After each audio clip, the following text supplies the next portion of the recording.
আসসালামু আলাইকুম। ইন্টারনেটে মাশরাফির একটা মিম অনেক ঘুরে বেড়াইতেছে। আমি জানি না এটা সত্যি মাশরাফির লেখা নাকি, হইতে পারে মাশরাফির, আবার নাও হইতে পারে। যদি হয়ে থাকে তাহলে লেখাটা এরকম যে সে এর মধ্যে এই যে আন্দোলন হইলো, স্টুডেন্টদের এত আন্দোলন হইলো, এটার মধ্যে সে বলতে চাইছে কিছু, স্টুডেন্টদের পক্ষে সে থাকতে চাইছে। তার মন বলছে যে এই মানে স্টুডেন্টদের যে দাবি ছিল সেই দাবিটা ঠিক, মানে জাস্ট একটা দাবি, কিন্তু সে কিছু বলতে পারে নাই। যেহেতু সে বলতে পারে নাই, সরি, যেহেতু সে বলতে পারে নাই, এই যে বলতে না পারার গ্লানি, এইটা নিয়ে তাকে সারা জীবন বাঁচতে হবে, এটা তাকে বয়ে বেড়াইতে হবে। একেবারে এক্সাক্ট ওয়ার্ডিং খেয়াল নাই, বাট বিষয়টা মোটামুটি এরকমই আর কি। মানে একটা লোক কত শর্ট এবং কত প্রতারক এবং কত বাজে মেন্টালিটির একটা মানুষ, মানে এটা কি চিন্তা করা যায়? কি বলবো আসলে। যাই হোক,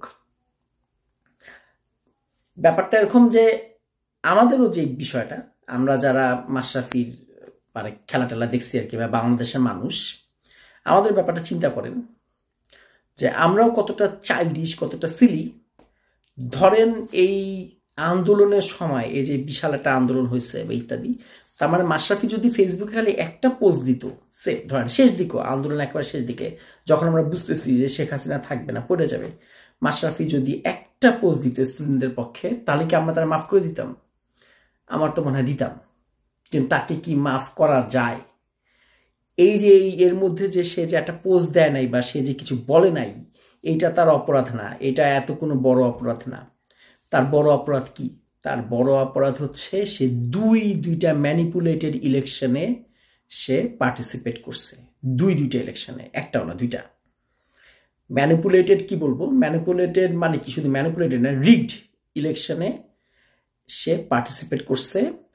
বিশেষ করে 2024-এরটা, ঠিক আছে, 2018-এরটা আমি ধরে নিলাম যে সে তখন মাত্র পলিটিক্সে আসছে, সে বুঝে নাই, বা হয়তো বুঝে নাই যে এত খারাপ ইলেকশন হবে। সে জাস্ট হয়তো বা ঢুকে গেছে, সে নাম লেখায় ফেলছে, ইলেকশন হয়ে গেছে বা ইত্যাদি ইত্যাদি, এটা আমি ধরলাম। কিন্তু 2024-এরটা তো পুরাটা, এটা ইলেকশনে ছিল না, এটা তো ছিল একটা ফার্স মানে এটা ছিল একটা নাটক, বা এটা ছিল একটা কি বলা যায়, একটা ঢং। পুরো ব্যাপারটা আমি জানি না এটা সঠিক বাংলাটা কি, আমার খেয়াল আসতেছে না। কিন্তু এইটাতে সে পার্টিসিপেট করছে।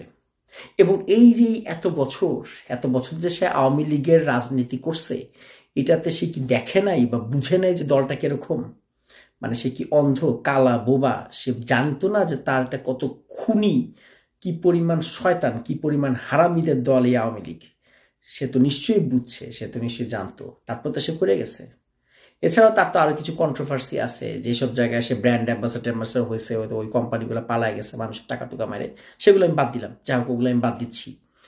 কিন্তু এই যে আওয়ামী লীগের রাজনীতি করা একটা লোক, যে যথেষ্ট বুদ্ধিমান একটা লোক, সে জানে যে আওয়ামী লীগ কিরকম রাজনীতি করে, কিন্তু তারপরে সে করে গেছে। এইটা হচ্ছে তার অপরাধ।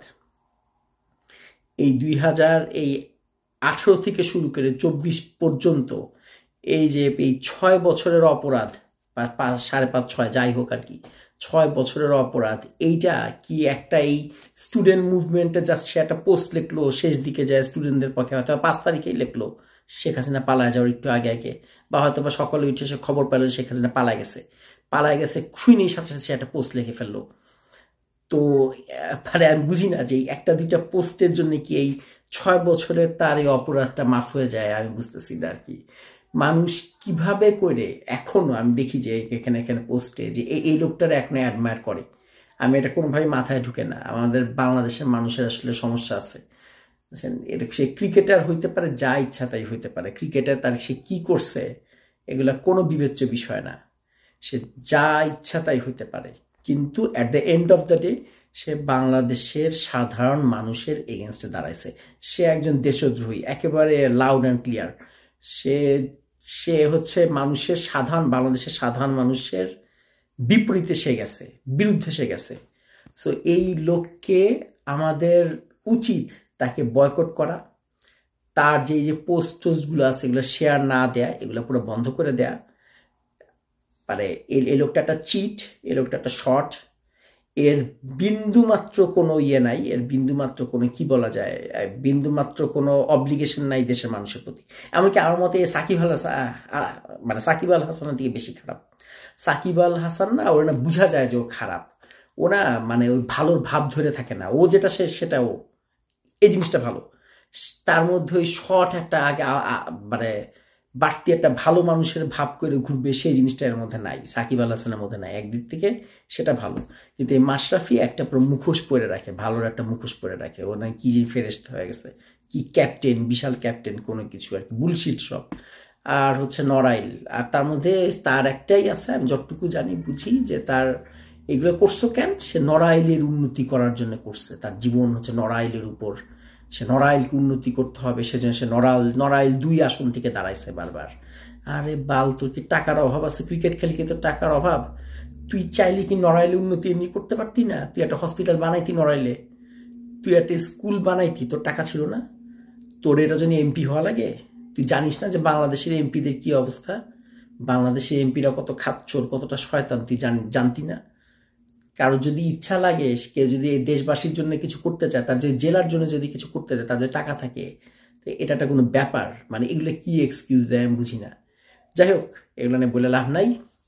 ব্যাপারটা হচ্ছে, আমি অ্যাটলিস্ট মাশরাফিকে একসময় পছন্দ করতাম, এখন আমার ওর সহ্য হয় না, আমি তো ওরা বয়কট করছি। ওর ক্রিকেট এখন খেলেও না, যাই হোক, কিন্তু এমনি ওর যে কোনো কিছু, আমি যে কোনো ধরনের কোনো পোস্ট বা আমার সামনে আসলে আমি জাস্ট সেটা ইগনোর করি, আমি এটা দেখি না, আমি এটা সবকে চলে যাই। এই পোস্টে একটু চোখে পড়ছিল কেমনে করে জানি তো, এবং এটা সবার করা উচিত আমার মতে। যাই হোক, আজকে এই পর্যন্তই, আল্লাহ হাফেজ।